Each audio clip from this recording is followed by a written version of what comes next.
Hi, this is Christy Turner with Dementia Sherpa, and today I am really excited to share on this topic because I remember when I first started out, I was shocked when I found out this is what happened to people with dementia who have so-called behaviors. If you've been part of the Dementia Sherpa tribe for a while, you know that I always say behaviors because behaviors is only another word for communication. Often it's communication we don't particularly enjoy, but there is always a reason for it, just like anything that we do, right? When we're communicating, you could say that we're having behaviors because if I walk up to you and punch you in the nose, I'm communicating something. Just like if I walk up to you and hug you, I'm communicating something there too, just completely different. So let's dive into this. I think that for those who haven't been with me for a long time, I'm just going to give you a brief little overview. And if you have been with me for a while, this is going to go in a direction probably different than what you expect. So I've been doing this type of work for 17 years now. And I've worked with over 1,200 people living with dementia and their families. And yes, they're all different types of people, but what everybody has in common, what we all have in common, is we're actually souls having a human experience, right? And that's who we really are.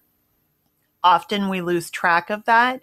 And that's something that I always try to bring to the forefront when we're talking about dementia, is that people living with dementia have that essence that never goes away. That's their soul, right? And so when we start from that place, then we're able to, I think, have more compassion for what people are going through, how they're experiencing dementia, and we are able to be more fully present as who we really are. And I'll come back to that later, of course. So I love the work that I do. I think it's the best job ever. I understand people living with dementia. I feel like I really get them, and that's the reaction I get back from them, is that they know that I get them. And so now often I act as sort of a translator for their support people so that they really get them too. So that's why I say it's the best job ever. I absolutely love it. But it wasn't always that way. My first day as a professional, I thought, oh, this is going to be super easy. It's pretty much just going to be like a day at the beach, because when I was a kid, my mom took me to work with her, and she worked in a nursing home with lots of people living with dementia. And so I had really good experiences there as a kid growing up. So I thought, oh, this is going to be easy peasy lemon squeezy. How wrong I was.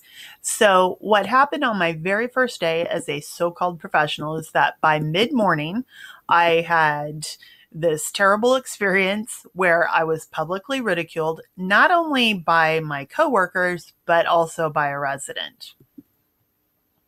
So that wasn't fun.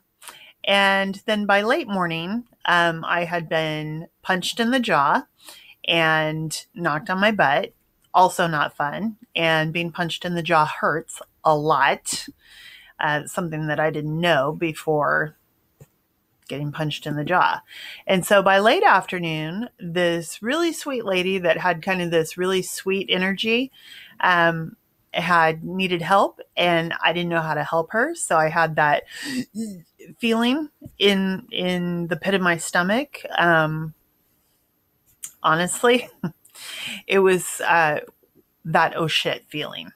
And if salty language offends you, you might want to just go ahead and exit out of the video right now. And when I clean up the transcript to post to the blog, I will make sure that not only are my verbal tics removed, but also any salty language. So I hate that oh shit feeling of knowing that people need help and not being able to help them, right? That was just absolutely horrific. And my idea is that nobody wants to feel that way, least of all when you're trying to help a person that you love. So I took that really sweet energy that she had, and because I didn't know what I was doing, because nobody had ever given me a do this or don't do that, piece of paper or cheat sheet or anything like that. I didn't know what I was doing, so I did everything wrong, and I turned that really sweet energy into, like, you know, the scary thing from it. So that was not good. So by the end of my first day, I was a hot mess. I mean, it would have been an improvement if I just looked like crying Kim Kardashian. That's usually, when I'm talking, that's usually where my past story starts and stops. That's the part I cover, and then we launch into something else. I don't usually talk about this part, at least not in relation to what I'm saying right now. This next part that I'm going to share. And this is actually the most important part that I'm going to share. And this is what I mean when I was shocked when I found out this happens to people living with dementia. So for as crappy as I thought my first day was, as much as I didn't enjoy it, as much as I thought it was horrible, it was worse, obviously, for the people that I was supposed to be helping. Not only because I didn't help them, not only because I didn't meet their needs, but because back in those days, 17 years ago, the common reaction to things like that was people got put on drugs. They got put on antipsychotic medications. So that was their experience of my first day. People put on medications for so-called behaviors. So that part where I was publicly ridiculed, that happened when Ethel, who hadn't spoken in quite some time, experienced the miracle of speech and commented on the size of my behind loudly. And so that actually ended up going into a behavior monitor and put as her being disruptive. And that was justification for her being on an antipsychotic medication. The guy who hit me, that was put on a behavior monitor and used as the justification for him being on an antipsychotic for physical abuse, right? Striking out, hitting others. And the lady that I couldn't help because I didn't know what I was doing, she ultimately burst into tears and got really upset, and she was pacing and rubbing her hands together. So that was documented as her crying and being tearful, as her facial grimacing and pacing and agitated. And she was on medications then.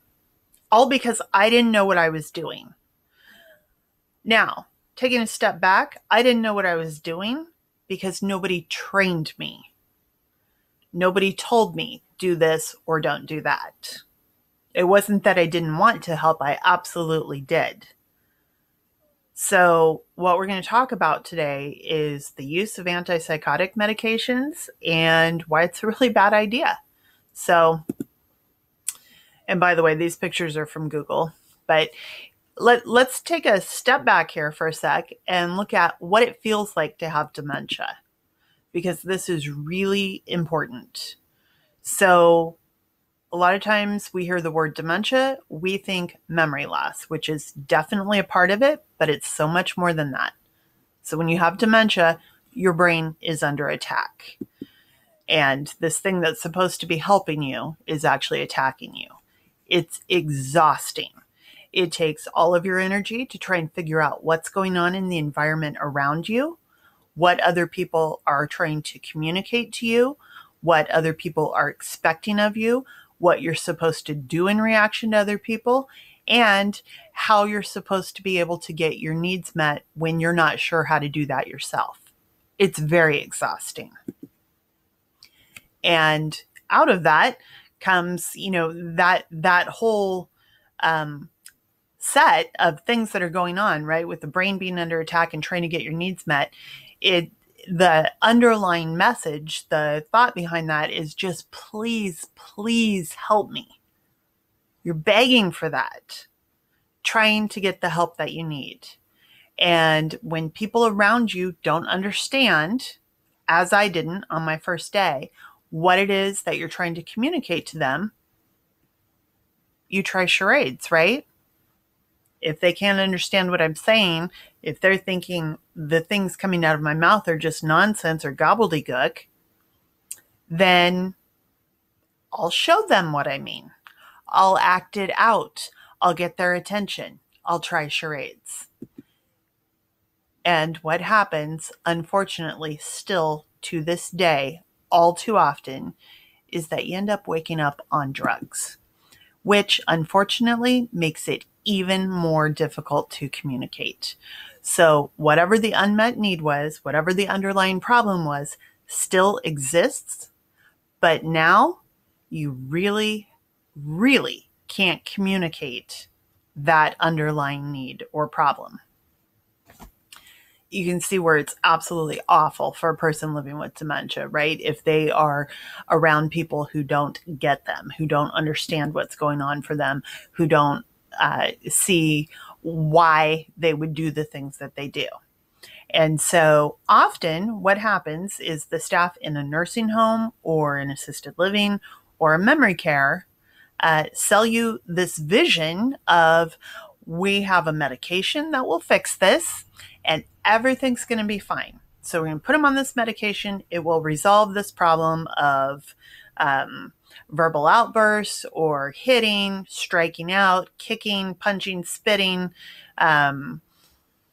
crying, tearfulness, agitation, pacing, hand wringing, grimacing. And it sounds like, wow, this is a great idea. This is an easy fix. Let's go ahead and do that. Unfortunately, the reality looks quite a bit different than the vision that you've just been sold. And you can see that, right? Significantly different. So I want to talk about antipsychotics, and this gets a little bit geek speaky, not because I'm trying to go there. I tried to make this very clear to understand, but it can get a little complicated because some of the words sound like some of the other words that have different meanings. So I really tried to distill this down in a way that will make sense. So antipsychotic medications are not dementia medications. Those are two different things. Often, families of people living with dementia are told that antipsychotic medications are for dementia. They are dementia medications, and they are not. The FDA says they are not. The reason that they were invented in the first place was to help people living with schizophrenia, people living with bipolar affective disorder, not for dementia. So that's really important to know. That's number one. Number two is antipsychotic medications are anticholinergic medications. If you're like pretty much all of us, you're going, okay, great. What the heck is anticholinergic medication? Stick with me. So anticholinergic medications block the neurotransmitter acetylcholine. And if you're like, okay, I really understand not a lot of that, but neurotransmitter seems like something that would be helpful, you're on the right track. So acetylcholine is essential for processing memory and learning. So we would want acetylcholine, right? We definitely want that. But antipsychotics block that. You can see where that's a problem. So acetylcholine is broken down by the enzyme acetylcholinesterase. And what happens in dementia medications is acetylcholinesterase inhibitors. Those are dementia medications. They impede the breakdown, which is what we want, right? So these medications include medications you probably have heard of, and their brand names on the left and their generic names on the right. So you may know it by either one, but I have them listed together so you can see what's the same. Aricept is the most popular and the most common, or donepezil. That's the generic name for it. Razadyne or galantamine. Exelon or rivastigmine. And Exelon is often the patch.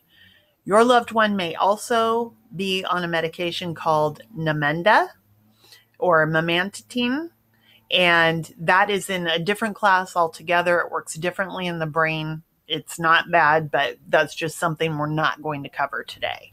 Okay, so these are dementia-specific medications. They were FDA approved specifically for dementia to make sure that the acetylcholine is protected. So anticholinergic medications come in different classes, and those classes are things like antipsychotics, which we just talked about, hypnotics, often called sleepers, and antidepressants. Not all antidepressants are anticholinergics, though. So if you would like a cheat sheet that shows you which medications fall into these different categories, and remember, anticholinergic medication is what we want to stay away from, then I'll put a link at the bottom where you can just click through to that and download a cheat sheet that shows you. And I know even as I was explaining to you, I'm like, I'm sorry, I know this is confusing, but stick with me.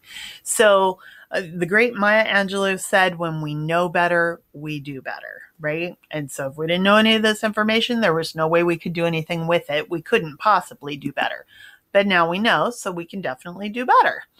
So we can do that by asking some questions like what, why, and how. And I'm going to jump into that in just a minute. But first, for those who may be thinking like, but the doctor said, and I'm sure that it's totally fine because the doctor said, and the doctor told me the risperidol was to help him sleep, or told me the Seroquel was to help him calm down.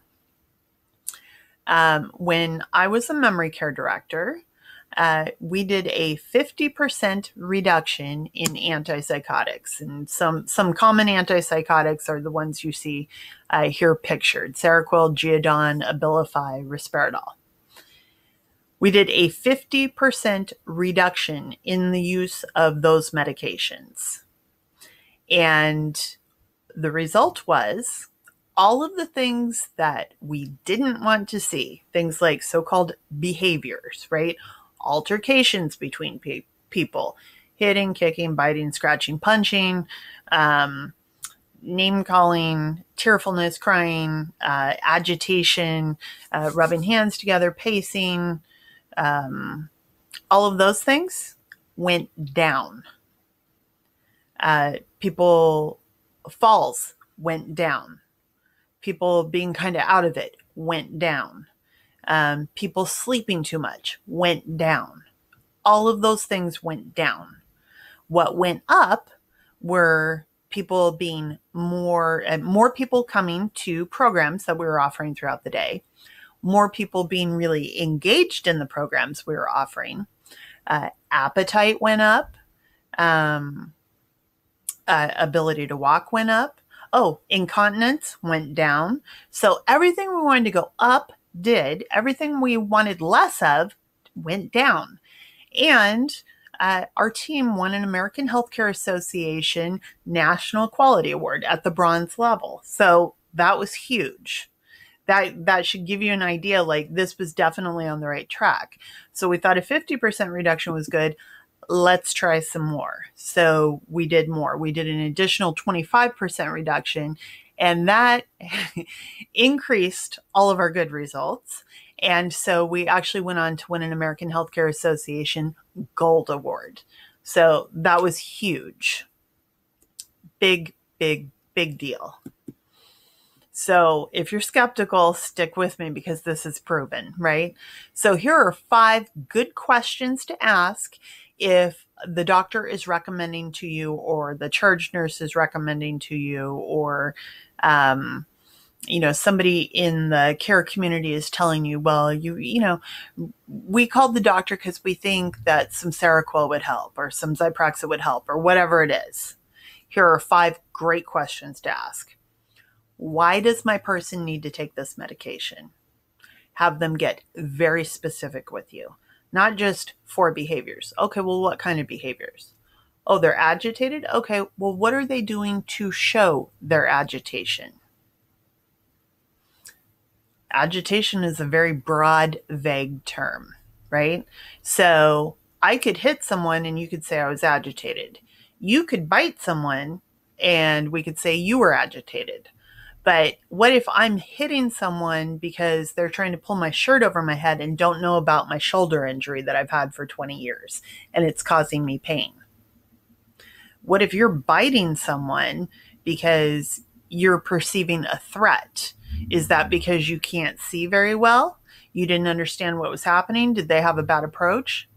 So agitation is not helpful, right? As a term, different things can be going on with different root causes. So why does my person need to take this medication? Make them get very specific with you. And then why now? What's going on that now they need to take this medication, whereas before they didn't? Why this particular medication? What is it about this medication that makes you think my person needs to take it? Again, get very specific. Make care providers get very specific with you. And then why not a different medication? Why are they recommending the one that they are? Why wouldn't a different one work? Why? I mean, really make them think about it, because too often, and this is true across the board probably of any profession, people do things because that's the way we've always done it, right? We can get into that little trap of not really being very present in what's going on right now with a specific situation or specific person and just fall into that trap of, well, we do it that way because that's how we've always done it. That doesn't mean it's the right way to do something. And then finally, why haven't non-medication interventions worked? And this is one that I would encourage you to really press the point on. So if they're kind of, blowing you off, glossing you over or whatever, or even if you're satisfied with answers 1 through 4, why haven't non-medication interventions worked? Make them explain it to you. Make them justify it to you. Again, the FDA says these medications are not safe for people living with dementia. They issued what's called a black box warning. That's the strongest warning that the FDA can issue about a medication. Antipsychotics have a double black box warning. They are absolutely not recommended for people living with dementia, and they're not recommended for people over the age of 65. So this is really important information to know, and really important that you feel empowered to press the point with people who are telling you that it actually is a good idea. Make them justify it. Okay, so we got that out of